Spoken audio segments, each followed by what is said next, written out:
देखते हैं आज हम लोग विटामिन एक्चुअली क्या है और इससे क्या क्या हम लोग सीखते हैं। बहुत सारे एक ही वीडियो में हम लोग पूरा संपूर्ण विटामिन का ज्ञान एक ही वीडियो में हम लोग ले लेते हैं। देखिए, विटामिन एक प्रकार का पोषक तत्व है। जैसे कार्बोहाइड्रेट होता है, वसा होता है, प्रोटीन होता है, मिनरल्स होते हैं, उसी प्रकार एक प्रकार का विटामिन भी पोषक तत्व है। पोषक तत्व हम मात्रा के आधार पर दो भाग में बांटते हैं। एक होता है अल्प पोषक तत्व, एक होता है बहुल पोषक तत्व। अब बहुल पोषक तत्व किसे बोलते हैं, अल्प पोषक तत्व किसे बोलते हैं, तो ये थोड़ा ध्यान में रखिएगा। जो बहुल पोषक तत्व होता है इसको हम ग्राम में या उससे भी अधिक मात्रा में हम यूज करते हैं। अगर हम किसी को mg यानी कि मिलीग्राम में यूज करते हैं उससे हम अल्प पोषक तत्व बोलते हैं। जैसे विटामिन हो गया, खनिज लवण हो गया। खनिज लवण में क्या हुआ, कैल्शियम हुआ, आयरन हुआ, सोडियम etc। अब देखिए, बहुल पोषक तत्व जो होता है उसको हम मार्कोन्यूट्रिएंट बोलते हैं। ठीक है, मार्कोन्यूट्रिएंट में कार्बोहाइड्रेट आता है, प्रोटीन आता है, फैट आता है, वाटर आता है। क्लियर। अब देखिए, प्रत्येक दिन एक स्वस्थ आदमी की जरूरत होती है 300 ग्राम पर डे क्या कार्बोहाइड्रेट की, 50 से 60 ग्राम पर डे प्रोटीन की जरूरत होती है, फैट 80 ग्राम पर डे फैट की जरूरत होती है, और वाटर 5 से 6 लीटर पर डे हमको वाटर की रिक्वायरमेंट होती है। ठीक है।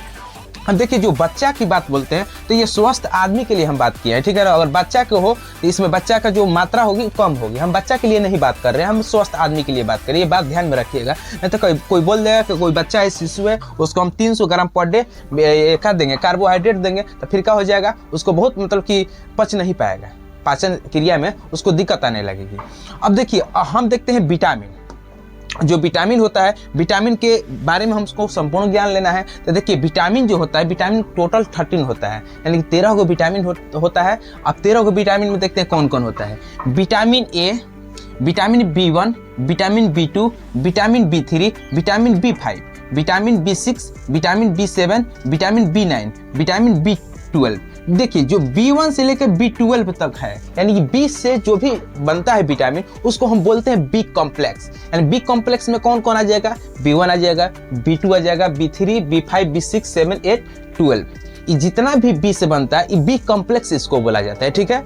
उसके बाद क्या क्या बनता है, तब vitamin K, vitamin E, vitamin D, vitamin C, ये रहा हमारे विटामिन। ठीक है।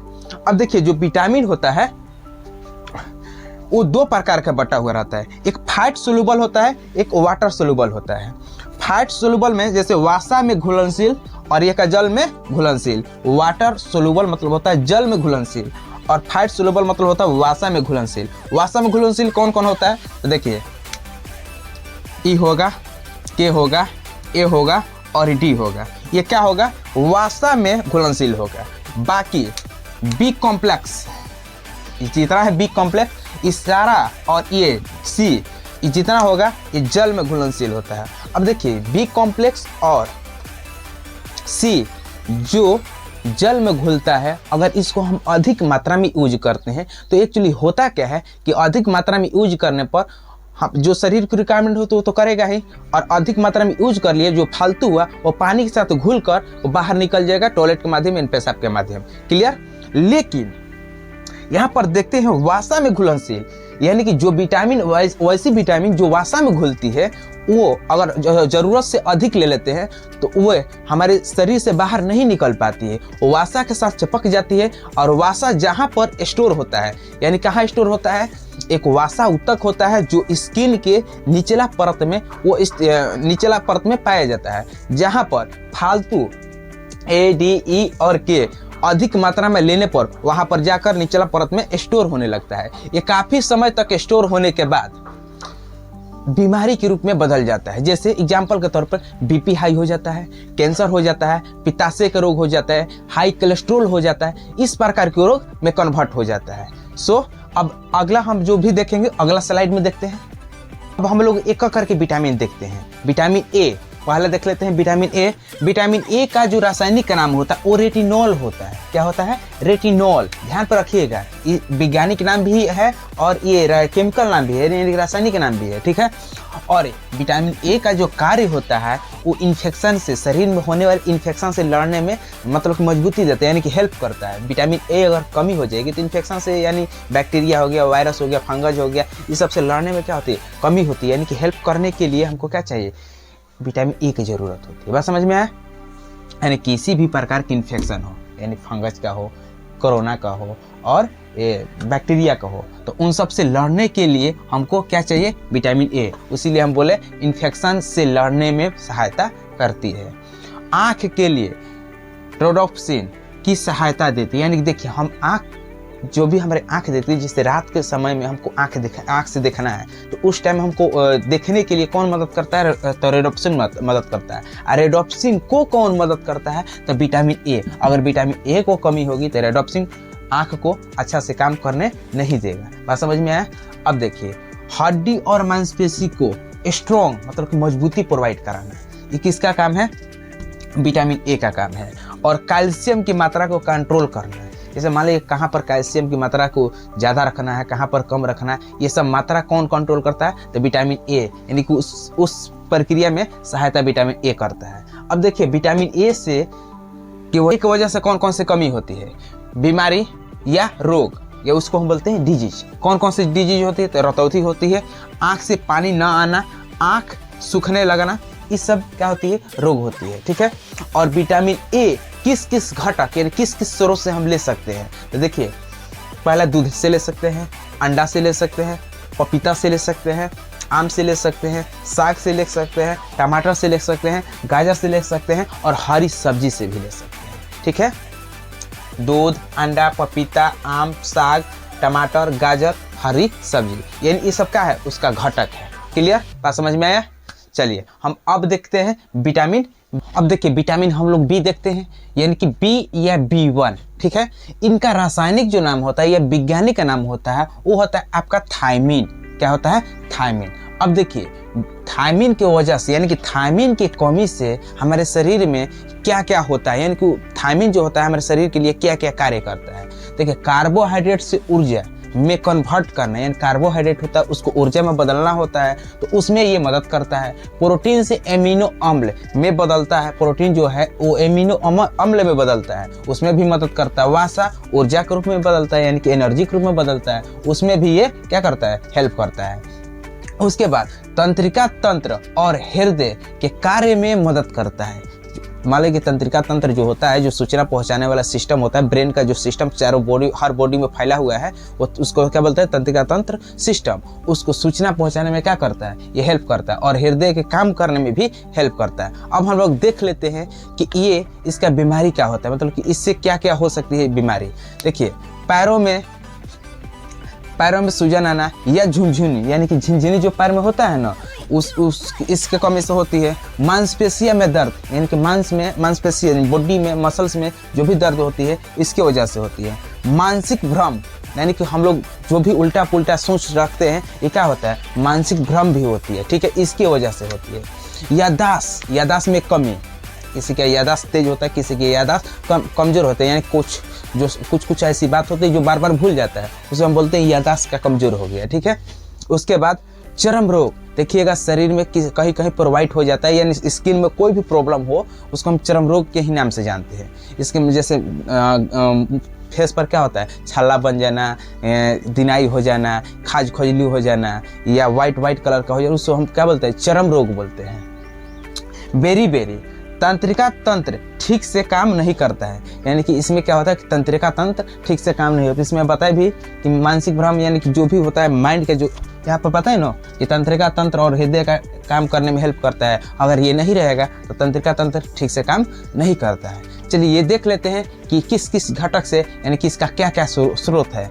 आलू है, फल है, मेवा है और बिना पॉलिश के अनाज। देखिए, हम लोग जो पॉलिश कराकर अनाज खाते हैं, जैसे चावल, सपोर्टेड चावल लोग क्या करते हैं कि बिना पॉलिश के, मतलब कि ज़्यादातर पहले के लोग थे जो बिना पॉलिश के चावल खाया करते थे, जिसमें 75% एक्स्ट्रा उनको क्या मिलता था? विटामिन B1 मिलता था। आज की डेट में क्या है कि अनाज में पॉलिश की मान लीजिए मात्रा कितना है? 100% है। ठीक है। अगर पॉलिश हम करा देते हैं, उसमें कितना बचेगा? 75%। केवल कितना बचेगा? 75% गायब हो जाता है और केवल बचेगा 25% केवल पॉलिश बचेगा। ठीक है, ये ध्यान पर रखिएगा। तो सुअर के मांस में भी क्या? सुअर के मांस, मोटा अनाज। क्लियर? बात समझ में आई आपको? चलिए अब अगला सब देखते हैं विटामिन बी। B2, ठीक है। विटामिन B2 का जो रासायनिक नाम होता है यानी वैज्ञानिक नाम होता है वो राइबोफ्लेविन होता है, ठीक है। और विटामिन B2 का देख लेते हैं कार्य। विटामिन B2 का कार्य क्या है जी? तो कार्बोहाइड्रेट से ऊर्जा में कन्वर्ट होना, प्रोटीन से एमिनो अम्ल के रूप में कन्वर्ट होना, यानी कि दोनों जो कार्बोहाइड्रेट जो है ऊर्जा के रूप में और प्रोटीन जो है एमिनो अम्ल के रूप में जब कन्वर्ट होता है तो इसमें हेल्प कौन करता है? तो B2 करता है। झिल्ली, म्यूकस, ब्रेन आदि के सतह को ढकने वाली जो परत होती है उसको भी सहायता यही करता है। बात समझ में आई?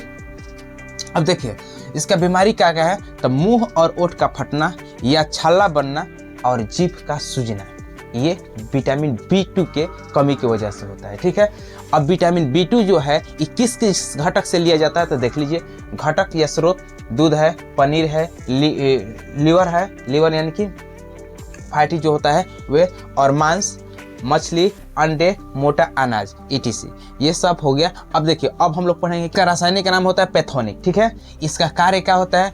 वसा और कार्बोहाइड्रेट को ऊर्जा के रूप में बदलता है, ठीक है। बात समझ में आया?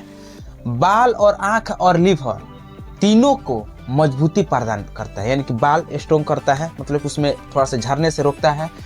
आंख को भी क्षमता देता है, मतलब उसमें भी सहायता करता है। लीवर को भी मजबूती प्रदान करता है। कि कौन करता है? तो B5 करता है। और B5 की वजह से होने वाली क्या क्या रोग है देखते हैं। लकवा वाला बीमारी B5 की वजह से होता है। लोग बोलते हैं कि हवा मारती है, ऐसा कुछ बात नहीं। B5 का कमी हुआ तो लकवा जरूर मारेगा, ठीक है। पैरों में जलन होता है। तालू में दरार फटना, जो हमारे शरीर में देखिएगा जो बेवाई होता है, पैर के जो एड़ी होता है, भोजपुरी में बोलते हैं एड़ी, एड़ी में क्या होता है कि दरे दरे टाइप का हो जाता है, जिसे हम भोजपुरी में बोलते हैं बेवाई फटना, वो B5 की वजह से होता है, ठीक है। अब देखिए त्वचा पर चकता होना, त्वचा पर चकता होना, ये भी B5 के वजह से होता है। B5 का स्रोत क्या है? तो मशरूम, दूध, आलू, ब्रोकली, गोभी, मूंगफली। ब्रोकली को भी वही जो ग्रीन टाइप का आता है, ब्रोकली को भी जो थोड़ा सा कॉस्टली भी मिलता है, ठीक है। विटामिन B6 का कार्य क्या है देख लेते हैं। शरीर को हेल्दी बनाए रखना, यानी कि शरीर फिट बनाए रखना किसका काम है? तो B6 का काम है। भूख, नींद, सोच काफी अच्छा से आना, ये B6 का काम है, यानी कि बेहतरीन बनाए रखना। संक्रमण से लड़ने यानी कि इन्फेक्शन से लड़ने में भी काम करता है कौन? B6। रक्त O2 यानी कि रक्त के साथ ऑक्सीजन को मिलाकर पूरे बॉडी में फैलाना, ये किसका काम है? मतलब कौन सा इसमें हेल्प करता है? कौन विटामिन हेल्प करता है? तो B6 हेल्प करता है। चलिए भ्रूण का विकास में ये भी हेल्प करता है, यानी कि B6 भी भ्रूण के विकास में हेल्प करता है। चलिए ये देख ले, कार्य देख लिए। अब देख लेते हैं बीमारी। थकान आना, श्वसन क्रिया में दिक्कत होना, शरीर में पीला पड़ना, लाल रक्त कोशिका में भी कमी आना, यानी कि लाल जो हमारे RBC जो होता है उसमें भी कमी दिखता है। इसके वजह से B6 की वजह से RBC में भी हमको कमी दिखता है। और क्या दिखता है? थकान आता है, श्वसन की क्रिया में दिक्कत होती है और शरीर में पीला पड़ने लगता है। इसका सोर्स क्या है? तो मछली है, अंडा है, मांस है, आलू है, पालक है, मोटा अनाज है, ठीक है। अब देखते हैं विटामिन B9 को हम विटामिन M के भी नाम से जानते हैं। इसका रासायनिक नाम होता है फोलिक एसिड, यानी कि फॉलिक अम्ल। इसका कार्य क्या होता है? भोजन के ब्रेक डाउन, यानी कि कोई भी भोजन हो, जो भी खाते हैं हम भोजन, उसको ब्रेक डाउन करके कार्बोहाइड्रेट को ऊर्जा में बदलना, प्रोटीन को एमिनो अम्ल में बदलना, ये सब काम कौन करता है? तो B9 काम करता है। उसमें ना काम नहीं करता, उसको हेल्प करता है, ठीक है ना। RBC में आयरन की पूर्ति करना, ये कौन काम करवाता है? मतलब कौन इसमें हेल्प करता है? तो B9 हेल्प करता है, ठीक है। अब देखते हैं इसका रोग। श्वसन की क्रिया में परेशानी होना, सांस लेने में दिक्कत होना etc, यानी यही दोनों बात एक के हुई, ठीक है। घटक क्या है? सोर्स क्या है? तो इसमें पालक, ब्रोकली, हरी पत्तेदार सब्जी, समुद्री भोजन, यानी जैसे समुद्री भोजन फिश हो गया, बहुत सारे समुद्र के किनारे जितने भी उत्पादन होने वाला खाने वाला चीज होता है वो सब क्या लाता है? समुद्री भोजन, ठीक है। देखते हैं, हम बात करते हैं B12 का। B12 हम लोग का जानते हैं कहाँ से प्राप्त होता है? ज़्यादातर घटक अगर उसको देखते हैं तो B12 वर्षा का जो पानी होता है ना, उसमें ज़्यादातर B12 पाया जाता है, ठीक है मेन। और ये हमारे शरीर में कहाँ बनता है? तो ये आंत में बनता है। ये एक्स्ट्रा हम जानकारी दे देते हैं, ठीक है। इसका कार्य क्या होता है? तो DNA डीएनए जो बनता है तो उसमें भी हेल्प करता है, और आरबीसी बनता है उसमें भी ये हेल्प करता है। कौन? B12, यानी कि डीएनए जब बनता है हमारे शरीर में उसमें हेल्प करता है, और आरबीसी बनता है उसमें भी B12 हेल्प करता है। इसलिए हमको B12 को ज़्यादा सेवन करना जरूरी है, ठीक है। और उसका रोग क्या होता है? जीभ पर छोटे छोटे दाना बनना। उसका सेवन क्या होता है, मतलब उसके रोग क्या होता है? जीभ पर छोटे छोटे दाने बनना। ये यही एक रोग होता है, ठीक है। ये किस किस चीज़ में मिलता है? मांस, चिकन, दही, और एक आपको पहले ही बताया क्या कि वर्षा का पानी में सबसे अधिक मिलता है, ठीक है। विटामिन सी का कार्य देखते हैं। त्वचा को सूखने नहीं देगा, रूखापन नहीं होने देगा, त्वचा में नमी की कमी कभी नहीं होने देगा, और त्वचा स्वस्थ बनी रहेगी, और चेहरे पर झुर्री नहीं आएगा। चेहरा पर जो झुर्री आ जाता है वो चेहरा पर झुर्री भी नहीं आएगा। त्वचा संबंधित, इसका मतलब त्वचा संबंधित कोई भी बीमारी नहीं होगा। लगभग त्वचा को खूबसूरती बनाने में बहुत मदद करता है। अब देखते हैं इसका रोग। मसूड़ा से खून आना, दांतों का गिरना मतलब दांत टूटना, घाव को देर से भरना, अस्थि में दर्द होना। देख कभी कभी जोड़ में क्या होता है कि दर्द हो जाता है, तो ये किसके वजह से होता है? तो विटामिन सी की वजह से होता है। और दांत को गिरना, जैसे मान लो कि बच्चा जो होता है उसका दांत बहुत जल्दी जल्दी गिरता है, वो भी क्या होता है? विटामिन सी के वजह से होता है। चलिए अब आते हैं कहाँ, इसका घटक क्या क्या है? आलू, माँ का दूध, बच्चों के लिए सबसे महत्वपूर्ण स्रोत इसका क्या है? माँ का दूध, और टमाटर, खट्टा फल, और ब्रोकली, और शिमला मिर्च, ठीक है। विटामिन सी का कार्य देखते हैं। त्वचा को सूखने नहीं देगा, रूखापन नहीं होने देगा, त्वचा में नमी की कमी कभी नहीं होने देगा, और त्वचा स्वस्थ बनी रहेगी, और चेहरे पर झुर्री नहीं आएगा। चेहरा पर जो झुर्री आ जाता है वो चेहरा पर झुर्री भी नहीं आएगा। त्वचा संबंधित, इसका मतलब त्वचा संबंधित कोई भी बीमारी नहीं होगा। लगभग त्वचा को खूबसूरती बनाने में बहुत मदद करता है। अब देखते हैं इसका रोग। मसूड़ा से खून आना, दांतों का गिरना मतलब दांत टूटना, घाव को देर से भरना, अस्थि में दर्द होना। देख कभी कभी जोड़ में क्या होता है कि दर्द हो जाता है, तो ये किसके वजह से होता है? तो विटामिन सी की वजह से होता है। और दांत को गिरना, जैसे मान लो कि बच्चा जो होता है उसका दांत बहुत जल्दी जल्दी गिरता है, वो भी क्या होता है? विटामिन सी के वजह से होता है। चलिए अब आते हैं कहाँ, इसका घटक क्या क्या है? आलू, माँ का दूध, बच्चों के लिए सबसे महत्वपूर्ण स्रोत इसका क्या है? माँ का दूध, और टमाटर, खट्टा फल, और ब्रोकली, और शिमला मिर्च, ठीक है। कटर ई का, विटामिन ई का रासायनिक नाम होता है टोकोफेरोल, ठीक है। इसका कार्य देखते हैं। ये एंटीऑक्सीडेंट की तरह कार्य करता है, मतलब जितना भी बॉडी में फ्री ऑक्सीजन होता है उसको खींचता है, उसको बॉडी में पूरा मिलने नहीं देता है। एंटीऑक्सीडेंट जो हानिकारक होता है, ठीक है। एंटीबॉडी विटामिन को उत्पन्न करना, जैसे मान लो कोई ऐसा रोग है, ये रोग में बहुत मदद करता है। जैसे विटामिन होता है ना, उसको रिएक्शन करने में मदद करता है। विटामिन ए को हेल्प करता है। विटामिन ए को क्या करता है? हेल्प करता है। बीमारी का स्रोत, समय से पहले बुढ़ापा आ जाना, बच्चे पैदा होने में दिक्कत होना, मतलब बाझपन आना। बाझपन जो होता है ना, फीमेल में जो बाझपन हो जाता है, एक बहुत बड़ा हमारे क्या होता है सोसाइटी का सबसे बड़ा कमी है कि बाझपन वाला जो रूल हो जाता है ना, तो क्या होता है कि उस महिला को थोड़ा सा परिताड़ित किया जाता है, कि लोग को ताना सहना पड़ता है, तो वही इसी की वजह से होता है, ठीक है ना। मतलब अगर किसी का बाझपन का हो गया, कोई महिला का बच्चा नहीं हो रहा तो बाझपन होगी, तो उसको लोग ताना मारते हैं, वो नहीं जानते हैं कि इसके पीछे होने वाला प्रक्रिया क्या है, ठीक है ना। वो तो मान लीजिए नेचुरली चीज़ है, ठीक है ना, ये कोई बीमारी नहीं है। बीमारी तो है लेकिन मतलब कि कोई जानबूझ के की हुई बीमारी नहीं है, वो नेचुरली बीमारी है।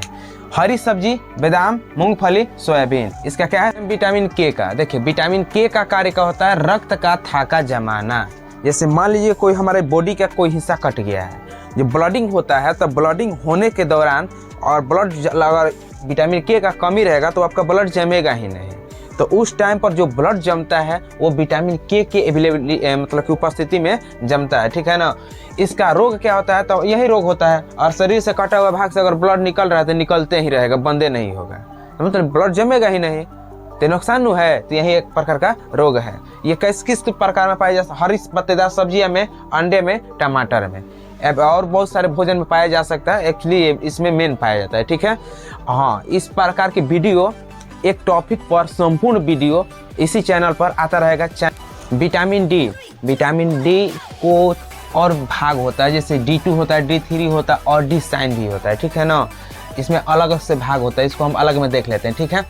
देखिए इसका जो कार्य होता है ये हार्मोन के रूप में कार्य करता है, जो हमारे बॉडी में हार्मोन रिलीज होते हैं उसमें उसके रूप में काम करता है। हड्डी को कमज़ोर होने से बचाता है, हड्डी मतलब कि ज़्यादा वीकनेस ना हो पाए, इससे इसमें मदद करता है। और कैल्शियम को बनाने में मदद करता है। जैसे कैल्शियम डेवलप होता है ना, जहाँ पर उसको डेवलप करने में मैंने बनाने की प्रक्रिया में उसमें क्या करता है, हेल्प करता है। अब देखिए यहाँ पर रोग क्या क्या है, शरीर में कैल्शियम की कमी और फास्फोरस की क्या होगी, कमी होगी। बच्चा में सूखा रोग होगा। हड्डी में खनिज और कैल्शियम की क्या होगी, कमी होगी। ये किस किस स्रोत से पाया जा सकता है, तो फैटी मछली, जो मछली से वासा निकलता है उस मछली से, मांस, पनीर, मशरूम, अंडा का पीला भाग, जो अंडा का पीला वाला भाग होता है ना, उससे क्या पाया जा सकता है, विटामिन डी पाया जा सकता है। और सूर्य के प्रकाश का अच्छा स्रोत है। सूर्य का प्रकाश क्या है, एक अच्छा स्रोत है। सबसे अधिक अगर फ्री में कोई विटामिन मिलता है तो वह है विटामिन डी, जो सूर्य के प्रकाश से मिलता है। आप लोग बचपन से ही सुनते आए होंगे कि सबसे, और आप लोग कोई बच्चा क्वेश्चन भी करता होगा कि सबसे फ्री में क्या होता है, कौन सा ऐसा विटामिन जो सबसे फ्री में मिलता है, तो वही होता है विटामिन डी, जो सनलाइट से मिलता है, ठीक है।